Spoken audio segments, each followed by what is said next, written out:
ಮೊನ್ನೆ ನರೇಗಲ್ ಗ್ರಾಮದಲ್ಲಿ ಕಾರು ಹುಣ್ಣಿಮೆ ಸಂದರ್ಭದಲ್ಲಿ ನಡೆದಂಥ ಘಟನೆಗೆ ಸಂಬಂಧಪಟ್ಟಂತೆ ಆರೋಪಿ ನಂಬರ್ 17 ನಿನ್ನೆ ಯತ್ನಳ್ಳಿ ಗ್ರಾಮದ ಮಧು ಪಾಟೀಲ್ ಅನ್ನೋರ ಮನೆಯಿಂದ ನಿನ್ನೆ ಬಂಧನವನ್ನು ಮಾಡಿದ್ದಾರೆ. ಮಧು ಪಾಟೀಲ್ BJP ಕಾರ್ಯಕರ್ತ ಅಂಥೇಳಿ ಬಿಂಬಿಸುವಂಥ ಪ್ರಯತ್ನವನ್ನು ಇವತ್ತು ಕಾಂಗ್ರೆಸ್ನವರು ಮಾಡುವ ಮೂಲಕ ನರೇಗಲ್ ಘಟನೆಯ ಆರೋಪಿಗಳನ್ನು ರಕ್ಷಣೆ ಮಾಡುವಂಥ ಕೆಲಸವನ್ನು ಇವತ್ತು ಕಾಂಗ್ರೆಸ್ ಮಾಡ್ತಾ ಇದೆ. ಕಳೆದ 3-4 ತಿಂಗಳಿಂದ ಅನೇಕ ಘಟನೆಗಳು ಹಾನಗಲ್ ತಾಲೂಕಿನಲ್ಲಿ ನಡೀತಾ ಇದ್ದಾವೆ.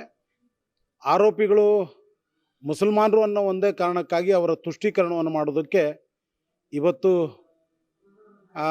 ಜನರ ದಾರಿ ತಪ್ಪಿಸುವಂಥ ಮತ್ತು ತನಿಖೆಯ ದಾರಿ ತಪ್ಪಿಸುವಂಥ ಕೆಲಸವನ್ನು ಮಾಡ್ತಾ ಇದ್ದಾರೆ.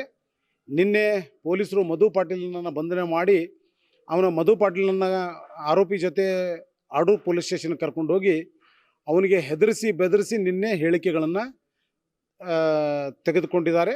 ಮತ್ತು ಅವನ ಹೇಳಿಕೆಯನ್ನು ಓದಲಾರ್ದೇ ಸುಮ್ಮನೆ ಸಹಿ ಮಾಡು ಅಂಥೇಳಿ ನಿನ್ನೆ ಸಹಿ ಮಾಡಿಸ್ಕೊಂಡಿದ್ದಾರೆ.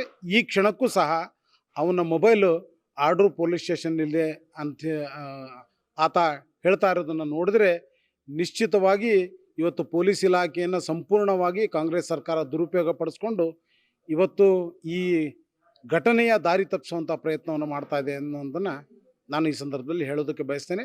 ನಾನು ಪೊಲೀಸ್ ಇಲಾಖೆಗೆ ಹೇಳೋದಕ್ಕೆ ಬಯಸ್ತೇನೆ, ಈ ರೀತಿಯಾದಂಥ ನಡವಳಿಕೆ ಸರಿಯಲ್ಲ.